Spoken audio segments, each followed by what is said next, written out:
ഓം gum ഗണപതയേ നമഃ. ഓം ശ്രീ സുബ്രഹ്മണ്യായ നമഃ. ഓം ശ്രീ സൂര്യാദി സർവഗ്രഹേഭ്യോ നമഃ. എല്ലാ നല്ലവരായ ശ്രോതാക്കൾക്കും ഈ തത്വമസി ചാനലിലേക്ക് സ്വാഗതം. ഇന്ന് നമുക്ക് വൈകുണ്ഠ ഏകാദശി നോക്കുന്നത് എങ്ങനെ എന്നും അതിൻ്റെ സമയക്രമങ്ങളും ഒക്കെ എങ്ങനെ എന്നും നോക്കാം. ആദ്യമായി ഈ ഏകാദശിയെപ്പറ്റി ഒരു സൂചന തരാം.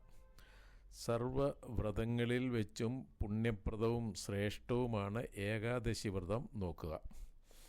എന്നാൽ സർവ്വ ഏകാദശികളിൽ വെച്ചും ഏറ്റവും ശ്രേഷ്ഠവും പുണ്യപ്രദവുമാണ് ഈ വൈകുണ്ഠ ഏകാദശി അഥവാ സ്വർഗവാതിൽ ഏകാദശി. ഇതിന് മുക്കോടി ഏകാദശി എന്നും ഒരു പേരുണ്ട്. ഈ പേരുകൾ കൊണ്ട് തന്നെ അതിൻ്റെ മാഹാത്മ്യവും മനസ്സിലാക്കാം.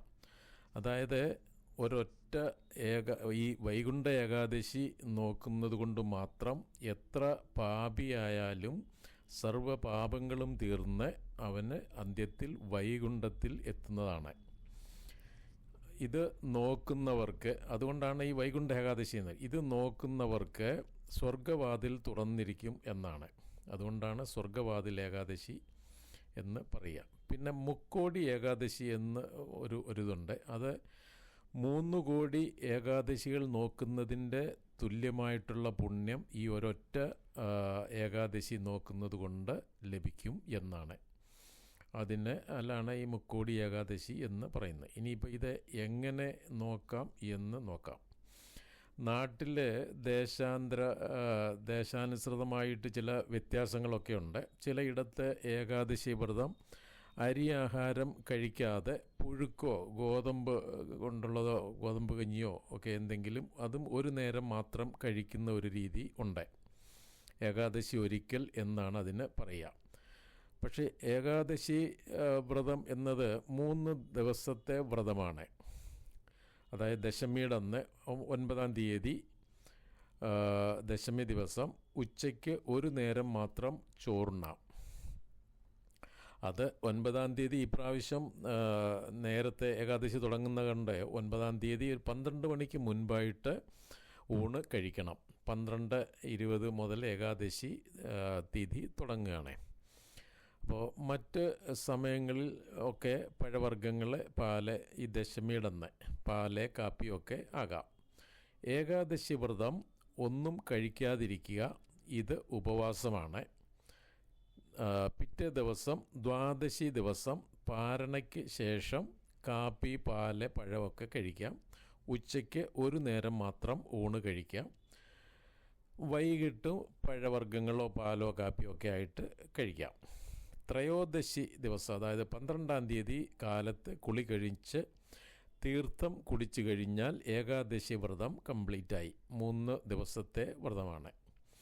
ഇനി പ്രായാധിക്യത്താലോ രോഗകാരണത്താലോ മരുന്ന് കഴിക്കുന്നവരോ ഒക്കെ അതിൻ്റെയൊക്കെ കാരണത്താലോ ഉപവാസം നോക്കാതെ ഏകാദശി വ്രതം ഒരിക്കൽ നോക്കുന്നതും ഉണ്ട്.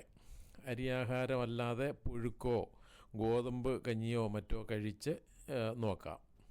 ആരോഗ്യം നോക്കണം, അത് പ്രത്യേകിച്ച് പ്രാധാന്യം അതിന് കൊടുക്കണം. ഒരിക്കലായാലും ഉപവാസമായാലും ഈ 3 ദിവസവും ഉള്ളി 3ഉം, അതായത് വെളുത്തുള്ളി, ചുമന്നുള്ളി, സവാള, ഇത് 3ഉം കഴിക്കാൻ പാടില്ല. മുരിങ്ങയ്ക്ക കഴിക്കാൻ പാടില്ല. വെള്ളക്കടല, പുളി, ഇതൊന്നും കഴിക്കാൻ പാടില്ല. നോൺ വെജ് ഒന്നും പാടില്ല. ഉപവാസം എടുക്കുന്നവർ ഏകാദശി ദിവസം ഭഗവാന്റെ നിവേദ്യം പോലും കഴിക്കുവാൻ പാടില്ല. പിന്നെ ബ്രഹ്മചര്യം പാലിക്കണം. പകലുറക്കം പാടില്ല. എണ്ണ തേച്ചുള്ള കുളി പാടില്ല. 3 ദിവസവും വിഷ്ണു ക്ഷേത്ര ദർശനം നടത്തുന്നതും വിഷ്ണു സഹസ്രനാമം, ഭാഗവതം ഇതൊക്കെ വായിക്കുന്നതും നന്നാണ്. ക്ഷേത്രത്തിൽ ഇരുന്ന് വിഷ്ണു സഹസ്രനാമം ജപിക്കുകയോ ഭാഗവതം വായിക്കുകയോ ഒക്കെ ചെയ്യുന്നത് വളരെയേറെ നല്ലതാണ്. വിഷ്ണു അവതാര ക്ഷേത്രങ്ങളിൽ ഏത് ക്ഷേത്രമായാലും മതി. ക്ഷേത്രത്തിൽ പോകുവാൻ ഇനി പറ്റാത്തവരുണ്ടെങ്കിൽ വീട്ടിൽ തന്നെ ഒരു വിഷ്ണു ഭഗവാന്റെ ഫോട്ടോയുടെ മുന്നിൽ വിളക്ക് തെളിയിച്ചിട്ട് വായിക്കാം. 3 ദിവസവും സൂര്യോദയത്തിന് മുൻപായിട്ട് എഴുന്നേൽക്കണം. ബ്രഹ്മചര്യം പാലിക്കുന്നത് മനസ്സ വാച കർമ്മണ ആകണം. കാരണം അത് ടി വിയിലോ മൊബൈലിലോ ഒന്നുമുള്ള അങ്ങനെയുള്ള പിക്ചറുകളോ സിനിമയോ ഒന്നും കാണാൻ പോലും പാടില്ല. പിന്നെ ദശമി ദിവസം കുളിച്ച് വിളക്ക് തെളിയിച്ച് വിഘ്നേശ്വരനെയും വിഷ്ണു ഭഗവാനെയും പ്രാർത്ഥിച്ച് ഈ ഏകാദശി ഉപവാസമായി നോക്കുവാൻ ആഗ്രഹിക്കുന്നു, അതിനായിട്ട് അനുഗ്രഹിക്കണമേ എന്ന് പറഞ്ഞ് പ്രാർത്ഥിക്കുക. ഇനിയും ഒരിക്കലായിട്ട് നോക്കുന്നവർ അങ്ങനെ പ്രാർത്ഥിക്കുക. അതൊരു സങ്കല്പം രീതിയിൽ ഞാൻ ഈ ഏകാദശി ഒരിക്കലായിട്ട് നോക്കുവാൻ ആഗ്രഹിക്കുന്നു, ഭഗവാനെ അനുഗ്രഹിക്കണേ എന്ന് പറഞ്ഞിട്ട് പ്രാർത്ഥിക്കുക. ഉപവാസം എടുക്കുന്നവർ വെള്ളവും ഒഴിവാക്കുവാൻ പറ്റുന്നവർ ചെയ്യുക, അത് നല്ലതാണ്. അല്ലാത്ത പക്ഷം വെള്ളം മാത്രം കുടിക്കുക. എന്നാൽ ഹരിവാസര സമയം വെള്ളവും കുടിക്കാതെ ഇരിക്കുവാൻ നോക്കുക. അതായത് ഏകാദശി ദിവസം ആയ 10-ാം തീയതി വെളുപ്പിന് 1:45 മുതൽ ഏകാദശിയുടെ ദിവസം വെളുപ്പിനെ 1:45 മുതൽ അന്ന് തന്നെ ഏകാദശി ദിവസം തന്നെ ഉച്ച കഴിഞ്ഞ് 1:52 വരെയുള്ള സമയമാണ് ഈ ഹരിവാസര സമയം. ഉപവാസക്കാർ ഈ സമയം വെള്ളം പോലും കുടിക്കാതിരിക്കാമെങ്കിൽ വളരെ നല്ലതാണ്. പിന്നെ ഒരിക്കൽ നോക്കുന്നവർ 10-ാം തീയതി ഏകാദശിയുടെ അന്ന് ഉച്ചയ്ക്ക് 1:52 ശേഷം പുഴുക്കോ ഗോതമ്പ് കഞ്ഞിയോ ഒക്കെ കഴിക്കുന്നത് നല്ലതാണ്. കാരണം അതുവരെ ഈ ഹരിവാസര സമയം ആകയാൽ ഏകാദശിയുടെ അവസാന 15 നാഴികയും ദ്വാദശിയുടെ ആദ്യത്തെ 15 നാഴികയും ചേർന്നതാണ് ഈ ഹരിവാസര സമയം. ഈ സമയത്ത് ഹരി ഭഗവാൻ ലക്ഷ്മി സമേതനായി ഭൂമിയിലാണ്, വൈകുണ്ഠത്തിൽ ഉണ്ടാകില്ല എന്നാണ് വിശ്വാസം. ഇനി 11-ാം തീയതി ആയ ദ്വാദശി ദിവസം കുളിച്ച് പറ്റുന്നവർ ക്ഷേത്രത്തിൽ പോയി പൂജാരികൾക്ക് അന്നദാനത്തിനെന്ന് സങ്കല്പിച്ചൊരു ചെറിയ ദക്ഷിണ കൊടുക്കാവുന്നതിൽ നല്ലതാണ്. ഒരു 10 രൂപ എങ്കിലും അത് കൊടുക്കുന്നത് നല്ലതാണ്. ദാനം ചെയ്ത ശേഷം കാലത്ത് 7, അതായത് ദ്വാദശിയുടെ അന്ന് 7:14 8:20 മധ്യേയുള്ള സമയത്ത് തുളസി തീർത്ഥം കുടിച്ച് ഉപവാസം തീർക്കാം.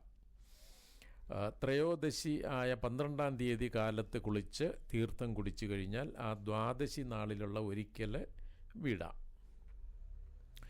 ഈ 3 ദിവസവും കാണുന്നതൊക്കെയും കേൾക്കുന്നതൊക്കെയും നാരായണ കഥകളും നാമങ്ങളും ആയിരിക്കുവാൻ ശ്രദ്ധിക്കുക. നമ്മൾ പറയുന്നതൊക്കെ നാരായണ നാമം ആകുന്നതിനും ശ്രദ്ധിക്കുക. എപ്പോഴും നാരായണ ജപിക്കുകയോ ഹരേ രാമ ജപിക്കുകയോ ഒക്കെ ചെയ്യുന്നത് നല്ലതാണ്. ജന്മാന്തര കൃതങ്ങളായ സർവ്വ പാപങ്ങളും തീർന്ന് കിട്ടുന്നതാണ് ഈ ഒറ്റ ഏകാദശി കൊണ്ട് ഉള്ള ഫലം. അതുമാത്രമല്ല, ഉദ്ദേശിക്കുന്ന കാര്യങ്ങളൊക്കെ സാധിച്ചു കിട്ടും, ധനപ്രാപ്തി ഉണ്ടാകും, മനസമാധാനം ഉണ്ടാകും, ഭഗവാന്റെ അനുഗ്രഹം നമ്മോടൊപ്പം എപ്പോഴും ഉണ്ടാകും എന്നാണ്. മാത്രമല്ല, ഇത് നോൽക്കുന്നവരുടെ മരിച്ചുപോയിട്ടുള്ള പിതൃക്കൾക്ക് അഥവാ അവർക്ക് മോക്ഷം ലഭിച്ചിട്ടില്ല എങ്കിൽ നമ്മൾ ഈ വ്രതം നോക്കുന്നതോടുകൂടി അവർക്കും മോക്ഷം ലഭിക്കുന്നതാണ്. ഇതിൻ്റെ പുണ്യവും ശക്തിയും ഒക്കെ പറയാൻ മുഴുവൻ വിവരിക്കാനായിട്ട് അനന്തനും ശക്തനല്ല എന്നാണ് പറയുന്നത്. അത്രയ്ക്ക് അപാരമായ പുണ്യമാണ്, ഉദ്ദേശിക്കുന്ന കാര്യങ്ങളൊക്കെ സാധിച്ചു കിട്ടും എന്നൊക്കെയാണ് പറയുക. അപ്പോൾ എല്ലാവരും ഈ വൈകുണ്ഠ ഏകാദശി ഉപവാസമോ ഒരിക്കൽ ആയിട്ടോ നോൽക്കുവാൻ ശ്രമിക്കുക. അതിനായിട്ട് ഭഗവാൻ അനുഗ്രഹിക്കട്ടെ, അതിനായിട്ട് പ്രാർത്ഥിക്കുന്നു. ലോകാ സമസ്ത സുഖിനോ ഭവന്തു, ശുഭമസ്തു. ഓ